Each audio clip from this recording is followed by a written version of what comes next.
Hello and good afternoon. Welcome to the Rhode Island State House. I'm Go Local News Editor Kate Nagel, and welcome to Go Local Live. We're bringing you the latest in politics straight to you here, and I'd like to welcome my first guest, Representative Charlene Lima. Thank you for joining us today. Thank you for having me, Kate. I appreciate it. It's probably the start of what will be a very busy day for you here at the State House today. But yesterday introduced a piece of legislation that I want to talk with you about to address panhandling in the state.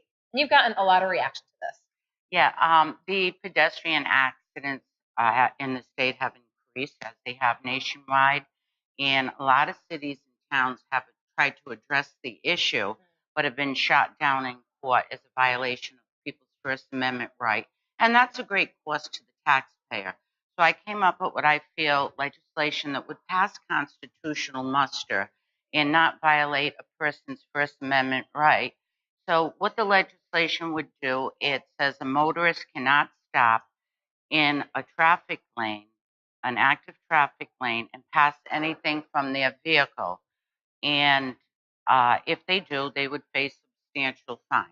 They have to, it doesn't prevent them from giving to a panhandler, so they're not violating their First Amendment rights. That's the location of where they're doing it. Correct. Okay. It says you have to pull over into a safe place in order to give. Just like when a police officer stops you, he doesn't stop you in the middle of the road. You have to pull over in order for him to get your information, etc. So what's the reaction been to this? You said you've had quite a few folks sign on. I did. I had a lot of legislators sign on, and I'm amazed. The problem is statewide, and I feel that we need a statewide solution and something that'll pass constitutional muster so it will not be shut down in the courts. And I have a letter from Patrick Connolly, one of the great constitutional lawyers in our state, saying he felt it does pass constitutional muster because as legislators, we do regulate the rules of the road, how fast you can go, that kind of thing. So do you expect that you could also maybe potentially hear, as you said, you have one lawyer weighing in on it. Do you expect to hear perhaps from the Rhode Island ACLU? Maybe, maybe not? Maybe, maybe not. We're going to have to see on that one. Well, we'll provide a link to that bill, again, introduced by Representative Lima. But today here, as we're here on Thursday on House Oversight, there's going to be a committee hearing today addressing a new vendor that the state just started with back in January. It has how many complaints to date? 1,300 complaints of either being late or not showing up to pick up an elderly person to take them to the doctor. Now, tell us again, who's this vendor and what do you expect to be trying to find out this evening? The vendor is MTM, and they were in Arkansas, and I guess they had to leave Arkansas. They were not doing a good job, and they're here now not doing a good job. I want to know how many employees they have on hand. Are they here in the state? What is the problem?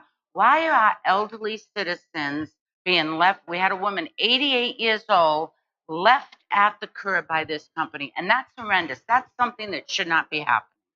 And this company, there was a bid process for them to come in because there were issues with the previous company. Correct. And it seems like we've gone from bad to worse.